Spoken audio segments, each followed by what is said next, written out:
What if your only glimpse into queer life came from a wrinkled magazine behind a bar? Hi there, I'm Chris with a K, and welcome back to This Week in Queer History, where we celebrate queer moments and icons that I wish I had known about as a young gay kid growing up in conservative America. This week, we're looking into gay magazines of the 1970s. These weren't just publications, they were lifelines. We'll explore their impact on LGBTQ identity, activism, and the fight for equality during a time of intense social change.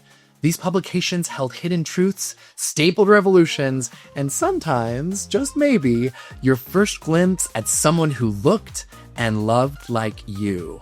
This week in queer history, stories told with love and glee. Okay, let's rewind to the early 1970s. There were no queer bookstores, no drag brunches, no TikTok, no Will and Grace. I mean, Grace, she was still in diapers. So you're queer, you're closeted, and if you're lucky enough to be out, you probably have found the courage to walk through the doors of your first gay bar. Now, imagine, tucked behind the bar's counter, wrapped in plastic or quietly stashed beside the register, a small stack of stapled newsprint papers. This was oxygen. This was gold. It was the Advocate. Born out of resistance in 1967, yes, this is 2 years before Stonewall, a group in Los Angeles called Pride, Personal Rights in Defense and Education, responded to a brutal police raid on the Black Cat Tavern by launching a newsletter. And that newsletter would become the Advocate. By 1969, the Advocate went national. And by 1974, under David Goodstein, it became a sleek bi-weekly with 40,000 copies. That's just 7 years after its humble beginnings, and it reported on Anita Bryant's hate campaign, the Briggs Initiative, and early queer healthcare. And it never stopped being centered around queer stories. Goodstein even created the Advocate Experience, which was weekend workshops to help gay people unlearn shame. Between news, comics, drag queens named Miss Thing, and satirical cartoons, the Advocate mixed politics and play. Another powerful publication was Come Out, published by the Gay Liberation Front in New York City in 1969. It was raw, angry, and beautiful. Headlines screamed resistance. It was journalism with a Molotov cocktail in one hand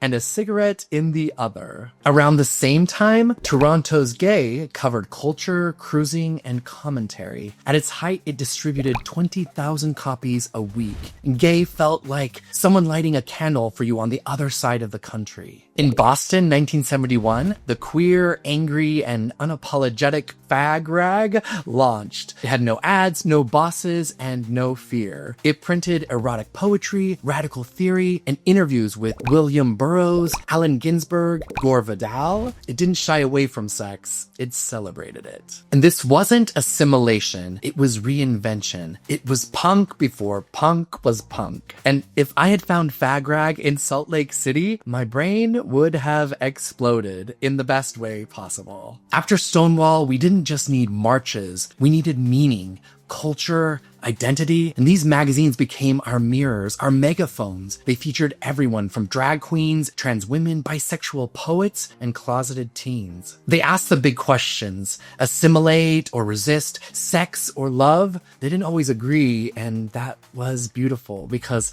disagreement meant evolution. In 1971, Jean Cordova launched the Lesbian Tide in LA after the Daughters of Bilitis dropped it for being too radical. For over a decade, it tackled everything from anti-lesbian laws, abortion rights, police violence, racism in the feminist movement, and lesbian motherhood. It became international. Letters poured in from Peru, the Philippines, Poland. In a world without the internet, this tiny paper gave women a way to say, I exist. Off Our Backs launched in DC in 1970. It was fiercely feminist and unflinchingly lesbian inclusive. They wrote about reproductive rights, sex work, race, class, and challenged everyone along the way. Their vibe was dump your boyfriend and smash the patriarchy. Reading it today is like opening a time capsule of righteous rage and fearless joy. The Body Politic was founded in Toronto in 1971. It was intellectual, erotic, and loud. The first issue was 20 pages long and sold for 25 cents, mostly just sold on the street. And this magazine published art, essays, comics, and HIV/AIDS coverage long before it hit mainstream media. They even created Canada's first queer documentary cable show in 1977. It's considered one of Canada's first significant gay publications and played a prominent role in development of the LGBTQ community in the country. Publishing was dangerous.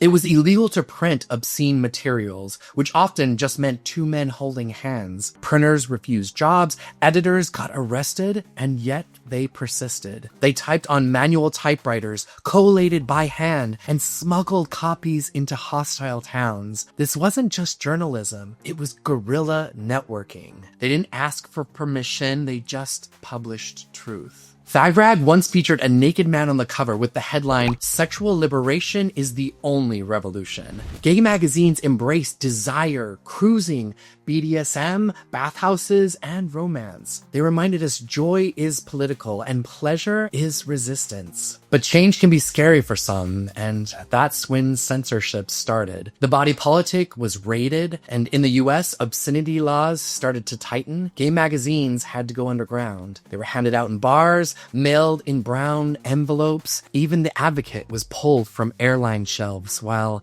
Playboy stayed untouched. Yeah, sounds like America. Also, readers started asking, where are the black queers, the trans voices, the poor, rural gays? Some papers listened. Off Our Backs covered global women's movements. The Lesbian Tide addressed racism. Zines from black lesbians, disabled queers, and trans folks carved new spaces. These magazines weren't just about sex or protest. They were classrooms. They published poetry, legal advice, health info, and queer book lists. They taught us how to start gay bars, find allies, and dream. And this was in a time when subscribing wasn't as easy as just hitting a button. No, you had to mail a check, and then you waited for weeks. And then finally, when the envelope arrived, it was everything. These magazines were sacred. They were ritual objects. They carried identity and hope. The DNA of today's queer media, auto straddle, them, pose, drag race, even the most successful TikToker, all of it lives in the legacy of the 1970s queer press. They created more spaces for queer people to discuss and to figure out who we wanted to be. The Advocate still exists today. The Body Politic lives on through LGBTQ Nation. The Lesbian Tide's Jean Cordova's legacy powers Lambda Literary. What these magazines taught us is that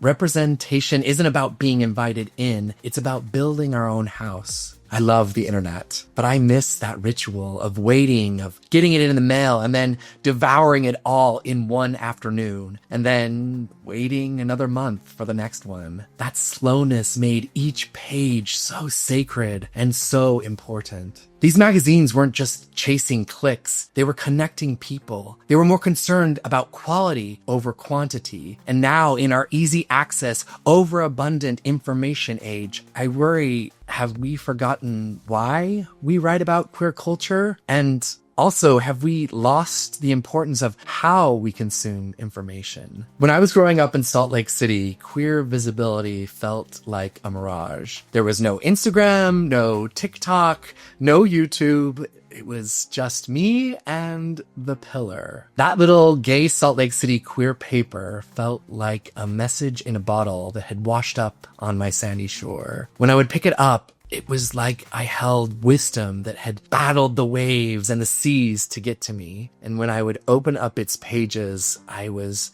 filled with life. There were events, safe havens, gay love stories, and rights, resistance. Then I found The Advocate. It was shiny and it was reaching the entire nation. It was so unapologetically queer. It showed me a world where we walked in the daylight and fought with joy. These magazines weren't just publications. They were proof that I wasn't alone. Looking back, I can see that they weren't just reporting the news. They were helping us find who we were and who we could be. They showed us joy, sex, politics, and chosen family. And they didn't land on your screen with a click. You had to physically go out and find it. You had to ask a bartender. You had to go to the queer novelty store. Thank you, Cahoots. You had to hunt it down. That made it sacred. Those pages weren't just paper. They were promises. And if you're watching this from some small conservative town somewhere that tells you you're wrong for just being you, maybe this video can be your magazine, your mirror, your lifeline. And if you aren't finding what you need here, maybe it means that you are the one that needs to create the thing that will help someone else find their belonging. Because if you're feeling it, imagine how many others are as well. Thank you for joining me as we took some time to explore gay publications of the 1970s. Which one are you most curious to read? I mean, maybe you can find an issue online. And if you do, please drop your thoughts about it in the comments below. And if you want to discover more queer history, icons, and events that happen on your birthday, go to myqueerbirthday.com. Link is down in the description. Until next time, stay strong, stay bold, and keep making history.